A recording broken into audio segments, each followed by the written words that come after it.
Lots of beautiful shots there from our weather So pretty. cameras. Lots of people seeing snow, and also very true up in the Sioux, where this year it marks 54 years of the annual Lake Superior State University Snowman Burning. It's a long-time tradition in hopes of warding off any lingering snowstorms. And here with us to join in on the excitement and anticipation of the tradition is Dr. Jamie Zamjahn.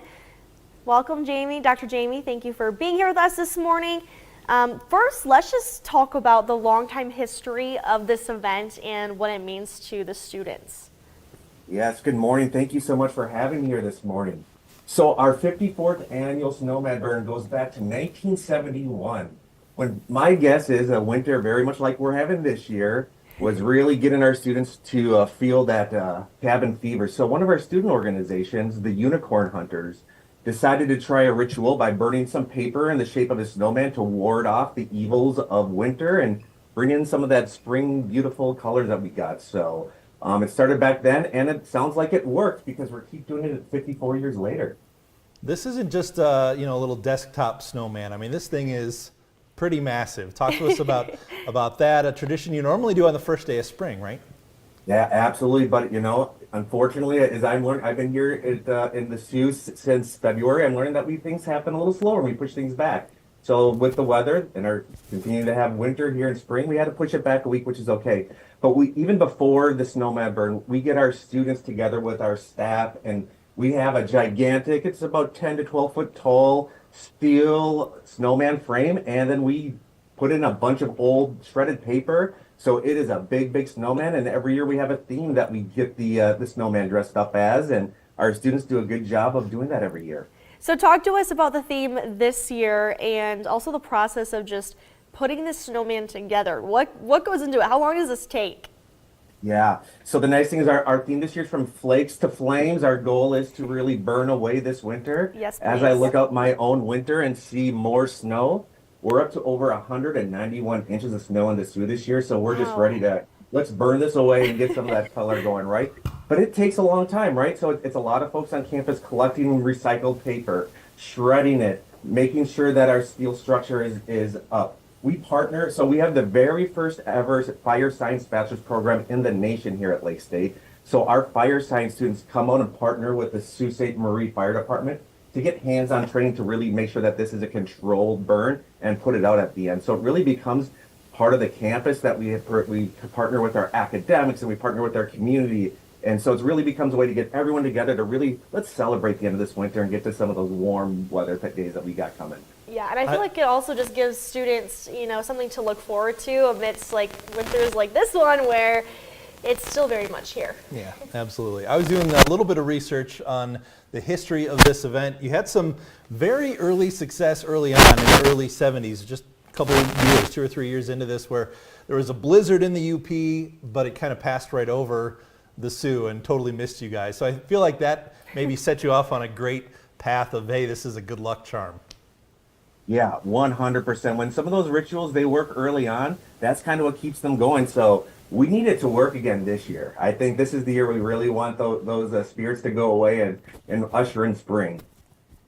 Absolutely. And I know I was reading that there was a concern in 1992 from the Environmental Awareness Club canceling the event, pointing out, thinking maybe, for environmental reasons, it wasn't a good idea.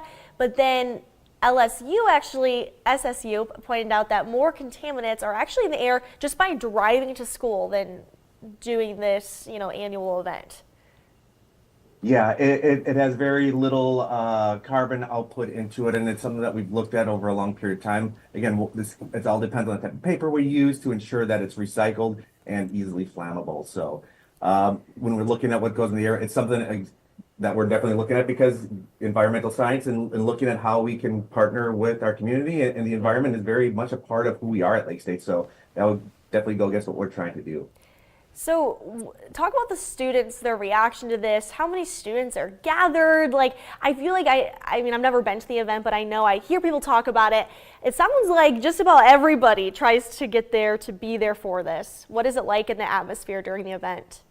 That's a great question, and one I get to find out too, since this will be my first Nomad Burn. But yeah, okay. when I first got here in February, I heard about it and I heard about the tradition. But I really didn't understand how big it was until probably about 3 weeks ago, and just the amount of people getting excited about it on campus. And so, we usually get student organizations. We probably got a few dozen that come in and actually build the snowman. And then historically, depending obviously on our wonderful weather up here and how it can change, we'll have anywhere from 100 to 300, 400 folks show up from the community and from our students to see the snowman burn. So it all depends on the weather. But this year we're expecting, I think, again, with just this long winter and the excitement to get over it, we're expecting to have a bigger crowd this year and enjoy some time and fellowship afterwards to get to know each other and celebrate the change of the seasons. I know this has really been a wildly popular event, not just on campus, but in town as well. As Rachel mentioned, the year it was put off in the 1990s, but it sounded like the townsfolk came out, not to be overly dramatic, but they brought the pitchforks and the fire and really kind of brought it back to life, so to speak. Even got national attention for this over the years as just kind of a fun tradition. As we wrap up here in the last few seconds, give us the lowdown of the dates. When is this happening? And if people want to make the trip and just drive by and see what's going on, how do we do that?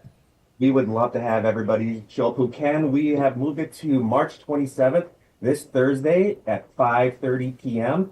It is going to be on the north lawn behind our Sisler Student Building. So if you're on campus, we're going to be overlooking International Bridge and Sault Ste. Marie, Ontario. So beautiful view with the fire snowman burn going on right in front of that. So we look forward to having people join us up here in the Sioux. How exciting. Awesome. But be sure to wear your snow boots because there's still snow on There is still snow, despite what some of the video from the past years was showing. Snow is on the ground, which is why we're doing this, to get rid of it, right? Moving on out. Thank you so much, Dr. Jamie, and enjoy your very first year of the snowman burning as well. Thank you so much. I will.